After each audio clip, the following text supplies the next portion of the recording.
नमस्कार। हर खबर देख रहे हैं आप। मैं हूं आपके साथ अमल और इस खास बुलेटिन में हम बात करते हैं आपके विधायक की, आपके क्षेत्र के विधायक की, जिसने आपसे वादा किया था और वो किस तरह से काम कर रहे हैं, किस तरह से सरकार की योजनाओं को आगे बढ़ा रहे हैं। इस बारे में हम उनसे सीधे तौर पर चर्चा करते हैं और आप तक जानकारियां पहुंचाते हैं और आपके सामने उस विधायक को लेकर आते हैं जो लगातार वादे करते रहते हैं, दावे करते रहते हैं और किस तरह से वो काम करते हैं, किस तरह से सरकार की योजनाएं होती हैं, उसको लेकर सामने आते हैं। आज के हमारे गेस्ट हैं मोहन लाल बड़ौली। ये राय विधानसभा से विधायक हैं और बीजेपी के पहले ऐसे विधायक हैं जिन्होंने राय में अपना परचम लहराया है। सबसे पहले तो सर आपका बहुत स्वागत है हर खबर पर।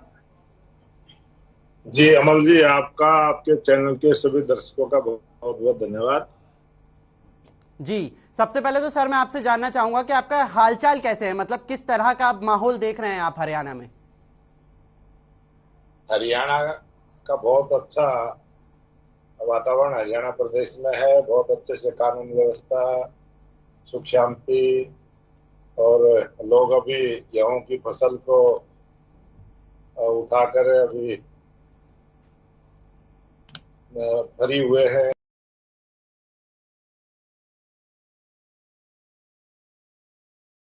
प्रदेश में सुख महसूस करता है। हरियाणा सरकार जी पूरी सेवा में जनता के जो काम होने चाहिए उनमें करने के लिए अग्रसर है। और कल जिस प्रकार से अमृत महोत्सव के बारे में जो हरियाणा प्रदेश में 111 स्थानों पर सभी जितने भी प्रोग्राम हुए, जी उसकी सराहना जिस प्रकार से आज पूरी मीडिया में हुई है। जी और हरियाणा प्रदेश के मुख्यमंत्री मनोहर लाल जी ने नाहरा गांव से जो जी गंगेश्वर सरोवर, उस गांव के लोगों की, वहां के दैया खाप की, चौबीसी की जो मान्यता रही, जिस प्रकार से उसको पूजते थे, स्वरूप, उसका नवीनीकरण, उसका शुद्धिकरण और उसकी सफाई करके उसमें जल भराव की जो शुरुआत मुख्यमंत्री मनोहर लाल जी ने नाहरा गांव से की है, वो बहुत बड़ी सौगात है। और 111 स्थानों पर इसी प्रकार से इन कार्यों की जो शुरुआत की गई है, ये जल बचाओ जल ही जीवन है और हर घर नल से जल जो योजना माननीय मुख्यमंत्री, माननीय देश के लोकप्रिय प्रधानमंत्री नरेंद्र मोदी जी की जो सोच है, आज आजादी का अमृत महोत्सव हम मना रहे हैं और 75 वर्ष आजादी को होने के बाद उस पर चिंतन और मंथन जिस प्रकार से आज पूरे देश में, चाहे कोई कर्मचारी है, चाहे किसान है, चाहे व्यापारी है, चाहे कोई नौकरी करने वाला है, देश का डॉक्टर है, देश का सैनिक है, वो हर वर्ग आज इस पर मंथन कर रहा है कि 75 वर्षों में आजादी के बाद किस प्रकार का बदलाव पूरे देश में आया है।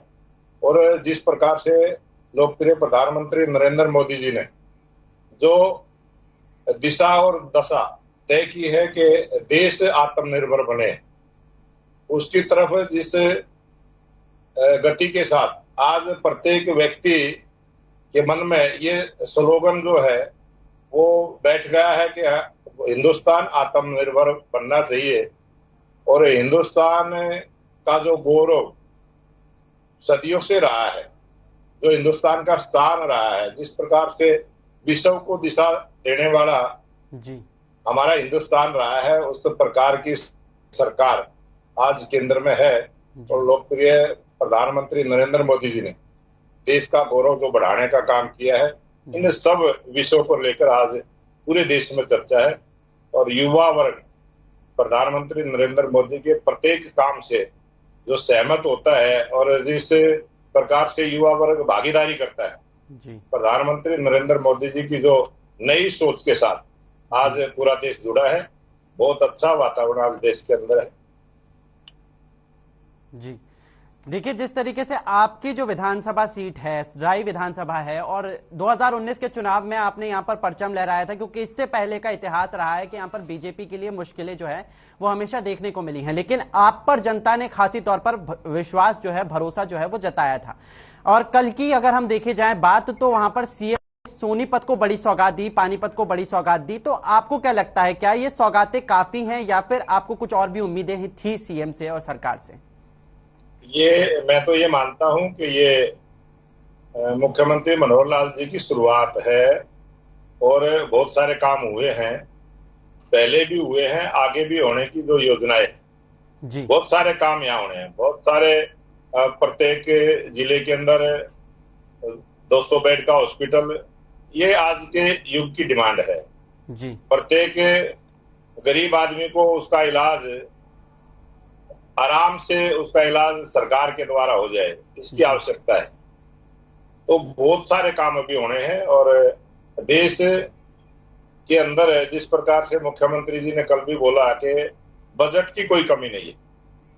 पहले की सरकारें तो बजट को ही कि बजट नहीं है, ये काम कैसे होंगे, और एक ऐसी सरकार है कि वो काम की चिंता करती है, बजट भी उपलब्ध करा लेती है, और जिस नीति और नियत के साथ सरकार काम कर रही है वो सरकार बधाई की पात्र है। और बहुत तेज गति के साथ,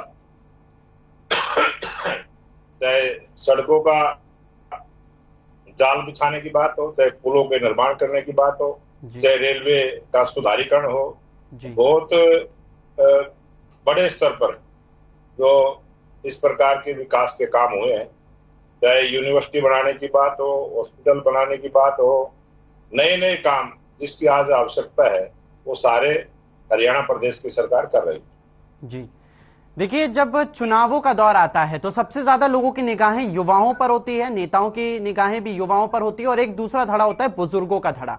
जब गठबंधन की सरकार आप लोगों ने स्थापित की थी, बनाई थी, उस वक्त आप लोगों ने एक नारा दिया था कि बुजुर्गों की जो 2,500 की पेंशन है उसको लेकर हम आगे फैसले उठाएंगे। अभी तक वो पेंशन बहाल नहीं की गई है, उस पर क्या कुछ कहेंगे?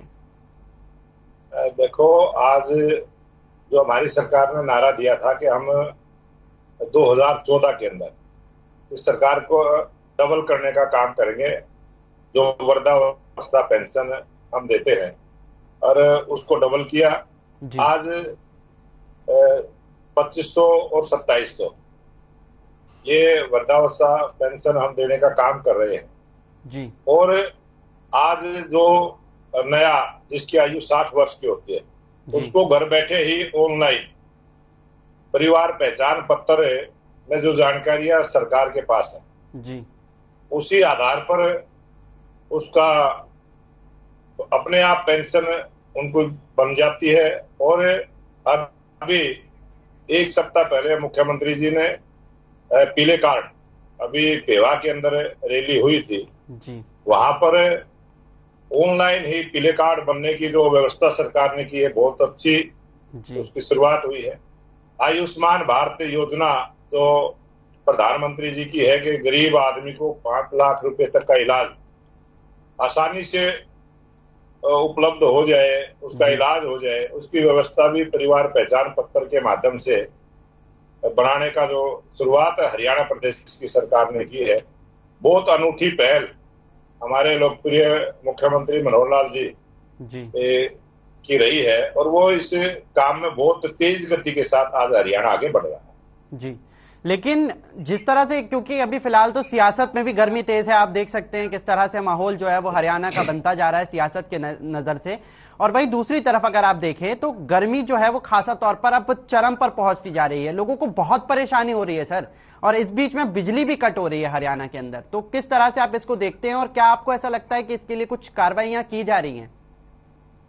बिजली की जो व्यवस्था है और जितनी डिमांड है हरियाणा प्रदेश में बिजली की बढ़ी है, उस प्रकार से मैं इस बात को कोई संकोच नहीं है।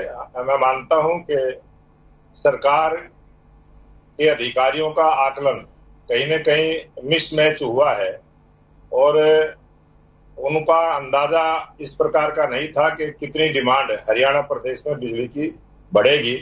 उस प्रकार से व्यवस्थाओं को खड़ा नहीं किया गया और अब हमारी सरकार ने जो पिछले पावर प्लांट लगे हुए थे। जिस प्रकार के पावर प्लांट पहले लगे थे, वो उनकी तकनीकी जो खामियां हैं, तकनीकी खराबी की वजह से जो बिजली का उत्पादन कम हो रहा है और डिमांड ज्यादा है और बिजली हमारे पास कम है जी, उसको देखते हुए हमने व्यवस्था की है रात को फैक्ट्रियों को बिजली ना देकर किसानों को ग्रामीण एरिया में, रिहायशी सेक्टर में, शहरों में बिजली देने की व्यवस्था की है।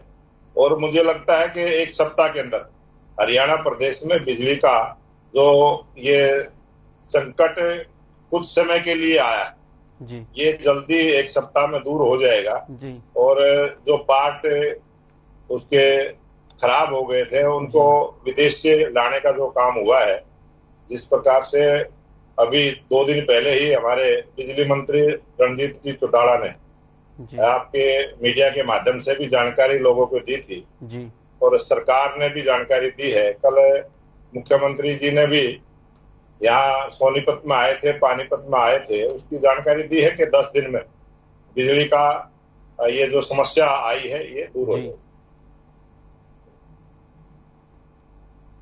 लेकिन आप कह रहे हैं कि एक हफ्ते की बात है, सिर्फ एक हफ्ते के अंदर ही बिजली संकट दूर हो जाएगा। उस तरफ रणदीप सुरजेवाला का बयान भी जो है वो ज्यादा तौर पर अब वायरल हो रहा है। उन्होंने सीधे तौर पर कहा है कि गुजरात में अगले साल चुनाव है तो गुजरात में भेज रहे हैं हरियाणा की बिजली। क्या कहेंगे सर इस पर? ये जो बयान आया है और कल हमने भी ये बयान उनका देखा था, ये कांग्रेस वालों की इस प्रकार के बयानबाजी करने की बहुत पुरानी परंपरा कांग्रेस के नेताओं की और झूठा बयान देना, कभी किसी प्रकार की कोई भी बात कर देना, ये उस प्रकार की जो एक पॉलिटिकल व्यक्ति ने जिस प्रकार से बयान देते हैं वो अटपटा सा बयान उनका होता है। और हरियाणा प्रदेश ने कोई एक यूनिट भी बिजली कहीं गुजरात को नहीं दी है, वो तो ऑन रिकॉर्ड सारी चीजें होती है और ये एक बरगलाने के लिए वो इस प्रकार का बयान देते हैं। आज बिजली की कट बढ़े हैं, बिजली कम दी जा रही है, उस बात को हम स्वीकार करते हैं, लेकिन ये 10 दिन में सारी कमियां दूर हो जाएंगी और बिजली का किसी भी प्रकार का कोई संकट हरियाणा प्रदेश में नहीं रहेगी। जी, वैसे हरियाणा में एक और सियासत बदलाव देखने को मिल रहा है, जहां पर कांग्रेस ने अपनी इतनी पुरानी प्रदेश अध्यक्ष कुमारी शैलजा को हटाकर वहां पर उदय भान को जिम्मेदारी दी है। इसको किस तरह से देख रहे हैं और क्या कुछ आपको ऐसा लग रहा है? क्या उदय भान को आप सबसे पहले तो हमारे चैनल के माध्यम से शुभकामनाएं देंगे और किस तरह से आपको ऐसा लग रहा है कि अब उदय भान काम करेंगे?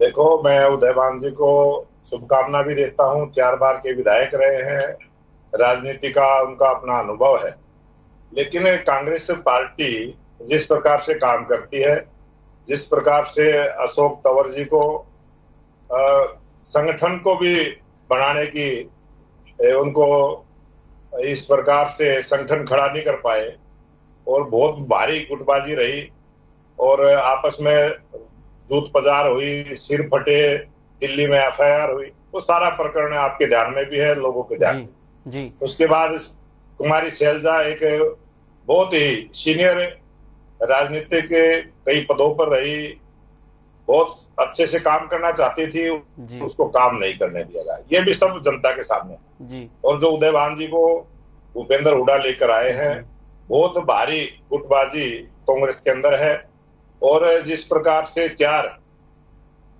उपाध्यक्ष इन्होंने बनाए, कार्यकारी अध्यक्ष, जो कांग्रेस के संविधान में भी नहीं, कांग्रेस के संविधान में भी एक अध्यक्ष बनाने की परंपरा है।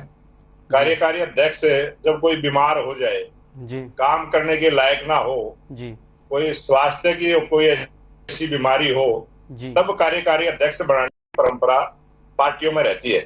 लेकिन उदय भान जी स्वस्थ हैं, दिमागी रूप से भी स्वस्थ है, शारीरिक रूप से भी स्वस्थ है और उनको अभी जब बनाया तो उसके साथ 4 कार्यकारी अध्यक्ष जो बनाए हैं, ये उनकी मानसिकता को दर्शाता है कि कांग्रेस की क्या सोच है, कांग्रेस में कितनी भारी गुटबाजी है। ये सारा उनके हालात से अपने आप जो राजनीतिक विश्लेषण करने वाले लोग हैं वो इस पर जरूर चर्चा भी करते हैं। आपके चैनल के माध्यम से भी अनेक पत्रकारों ने इस पर टिप्पणियां की हैं और वो कांग्रेस पार्टी जिस मुकाम पर पहुंची है ये उनके कर्म है और वो अपने कर्मों के कारण ही सबसे इस बड़ा मुकाम सवाल तक इस पहुंचे। बीच में ये भी उठ रहा है, क्योंकि आप उनको तारीफें दे रहे हैं, आप ये कह रहे हैं कि वहां पर बदलाव किया गया है, लेकिन रणदीप सुरजेवाला ने खुद ने ही अपनी पार्टी के अंदर एक फूट का निशाना दे दिया है और सीधे तौर पर उन्होंने कहा है कि अगर उदय भान की जगह कुलदीप बिश्नोई होते तो ज्यादा बेहतर होता। आपको कैसा लगता है कि कुलदीप बिश्नोई होते तो क्या बेहतर होता कांग्रेस के लिए, या फिर आपके लिए विपक्ष के तौर पर ज्यादा बेहतर होता? देखिए, ये कांग्रेस पार्टी की राजनीति है और बहुत भारी गुटबाजी है। हमें ध्यान में है कि एक समय हमने देखा था, यहाँ चौधरी भजनलाल जी प्रदेश के मुख्यमंत्री थे, गोहाना के अंदर ही भूपेंद्र सिंह हुड्डा ने उनको मंच से नीचे धकेलने का काम किया जी। ये कांग्रेस में बहुत पुरानी परंपराएं रही हैं और अब कुलदीप बिश्नोई जी युवा भी हैं जी, पार्टी के लिए कुछ कर भी सकते हैं जी, उन्होंने अपनी पार्टी भी चलाकर हरियाणा प्रदेश में देखी है जी, और उसको ये कांग्रेस पार्टी का अपना अंदरूनी मामला है। जी, लेकिन अगर कुलदीप बिश्नोई को भी बनाकर उसके साथ भी अगर 4 कार्यकारी अध्यक्ष जोड़ दिए जाए तो कुलदीप बिश्नोई इस पर अच्छा बयान देंगे। वो बता सकते हैं कि इस प्रकार से 4 कार्यकारी अध्यक्ष बनाकर अध्यक्ष क्या कर सकता है, ये तो कांग्रेस पार्टी के नेता अच्छे से बता सकते हैं। जी, जी, आपको ऐसा लगता है कि कुलदीप बिश्नोई जो है वो ज्यादा बेहतर ऑप्शन हो सकते थे, लेकिन अगर नहीं, कांग्रेस पार्टी के नेता हैं, मैं दूसरी पार्टी के, मैं तो ये कहूंगा कि उदयभान भी अच्छा काम करेंगे, लेकिन कोई काम करने देगा तब करेंगे ना। अगर किसी को कोई काम ही नहीं करने देगा तो काम कैसे कर पाएगा। और मुझे लगता है, ये मैं आपके चैनल के माध्यम से ये मेरा निजी विचार है कि मुझे जो लगता है कि हरियाणा प्रदेश में जिस प्रकार से दीपेंद्र हुड्डा ने बयान दिया कि भूपेंद्र हुड्डा मजबूत हुए हैं जी, उन्होंने बयान ये नहीं दिया कांग्रेस पार्टी मजबूत होगी, उन्होंने बयान दिया कि भूपेंद्र हुड्डा मजबूत होंगे। तो ये उनकी भाषा से, उनके बयान से ये स्पष्ट झलकता है और मुझे लगता है कि अपने अपने गुट को मजबूत करने में कांग्रेस लगी है, कांग्रेस को मजबूत करने में कोई नहीं लगा। कांग्रेस विधायक शमशेर सिंह गोगी भी हमारे चैनल पर इस बात को स्वीकार चुके हैं कि जब से कांग्रेस बनी है तभी से यहां पर गुटबाजी देखने को मिल रही है, चाहे फिर वो गांधी नेहरू के परिवार के बीच में हो या फिर अन्य नेताओं के बीच में हो। इसको किस तरह से देखते हैं? क्या कांग्रेस के अंदर अब खुद ही विरोध के स्वर मुखर होना शुरू हो गए हैं? शमशेर गोगी जी मेरे बहुत ही घनिष्ठ मित्र हैं। हम अलग अलग पार्टी में रहते हुए भी हम रूटीन में मिलते हैं और विचार हमारे बहुत अच्छे से विचार विमर्श हमारा होता है बहुत लंबे समय से। जब वो सर, आपके तो मित्र खुद शमशेर सिंह गोगी ने भी जो इच्छा है वो जाहिर की थी, इस पर क्या कुछ कहेंगे? क्या आपको लगता है कि आपके मित्र जो शमशेर सिंह गोगी जी जो थे उनको प्रदेश अध्यक्ष बनना चाहिए था कांग्रेस की तरफ से? वो बहुत बढ़िया रहते, बहुत अच्छे रहते और इससे अच्छे रहते क्योंकि वो हमारा पेट्रोल डीलर एसोसिएशन के प्रधान रहे हैं। अपने फायदे के लिए सोच रहे हैं सर या फिर पार्टी के फायदे के लिए सोच रहे हैं? जिस मजबूती के साथ काम करने का उनका स्टाइल है, मैं तो कहूंगा कि वो कांग्रेस के लिए बहुत ही सोने पर सुहागा होता है और बहुत अच्छे होते हैं। हरियाणा प्रदेश में कांग्रेस को मजबूत कर सकते हैं जी। भूपेंद्र सिंह हुड्डा का एक बयान सामने आया था, उन्होंने अनिल विज के ऊपर निशाना साधा था जो कि गृह एवं स्वास्थ्य मंत्री हैं हरियाणा के। उनके ऊपर निशाना साधते हुए उन्होंने कहा था कि अगर उनको महिलाओं का इतना ही सम्मान है तो शादी क्यों नहीं कर लेते? क्या कहेंगे? देखो, ये बात इस देश के अंदर बहुत ऐसे पॉलिटिशियन हुए हैं तो शादी नहीं की है, बहुत सारे ऐसे ऋषि मुनि हुए हैं जिन्होंने नहीं किया है, बहुत सारे समाज सुधारक इस देश में हुए हैं जिन्होंने शादी नहीं की। ये कोई बात नहीं है, समाज सुधारक हैं अनिल विज जी, एक राजनीतिक तौर से भी सामाजिक तौर से भी उनके जो विचार हैं उनके गुणों को देखना चाहिए और इस पर कोई इस प्रकार की टिप्पणी करना, उसको शादी से जोड़ना, ये मुझे लगता है कि इस प्रकार की बात तो बेतुकी सी लगती है जी। आप कांग्रेस के ऊपर निशाना साध रहे हैं, आप कह रहे हैं कि कांग्रेस के अंदर गुटबाजी है, लेकिन चौधरी वीरेंद्र सिंह का नाम तो आप बहुत अच्छी तरीके से जानते ही हैं, आपके तो मित्र हैं। उनके भी विरोध के स्वर जो हैं अब आने शुरू हो गए हैं, वो ये कह रहे हैं कि 2023 में शक्ति प्रदर्शन करेंगे।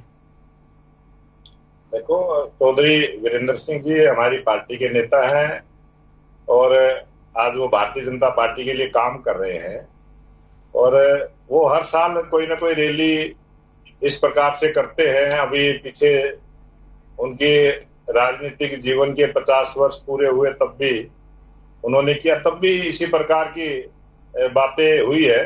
और वो भारतीय जनता पार्टी के नेता है और भारतीय जनता पार्टी और नरेंद्र मोदी जी जिस प्रकार से वो नरेंद्र मोदी जी के विचारों से प्रभावित होकर पार्टी में शक्ति प्रदर्शन वो हर साल करते रहते हैं, लेकिन उनकी तरफ से वर्षों तक कांग्रेस की उन्होंने राजनीति की। सर एक सेकंड, आप ये कह रहे हैं दोस्ती की बात, आप कह रहे हैं, आप ये कह रहे हैं कि हर समय जो है बहुत अच्छे से काम उनकी तरफ से।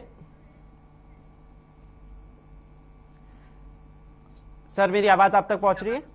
जी जी अमल जी। जी, तो आप जिस तरह से कह रहे हैं कि दोस्ती की आप बात कर रहे हैं, कि आप ये कह रहे हैं कि इस तरह के शक्ति प्रदर्शन वो हर साल करते रहते हैं, लेकिन उन्होंने तो अपनी तरफ से मंशा जाहिर कर ली है कि वो हो सकता है एक नई पार्टी बना ले, हो सकता है वो किसी और संगठन को ज्वाइन कर ले, तो इस पर क्या कुछ कहेंगे?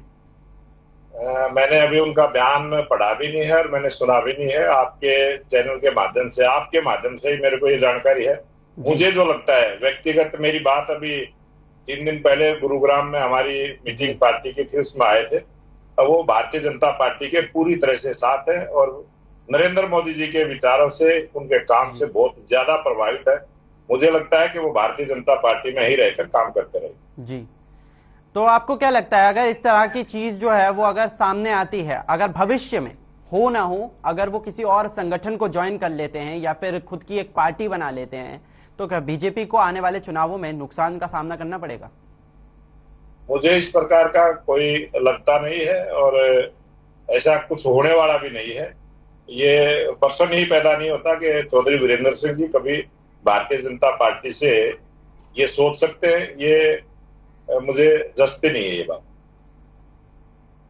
जब सर 2014 में वो बीजेपी में शामिल हुए थे, कांग्रेस से आए थे, तब उन्होंने सीएम बनने की इच्छा जाहिर की थी।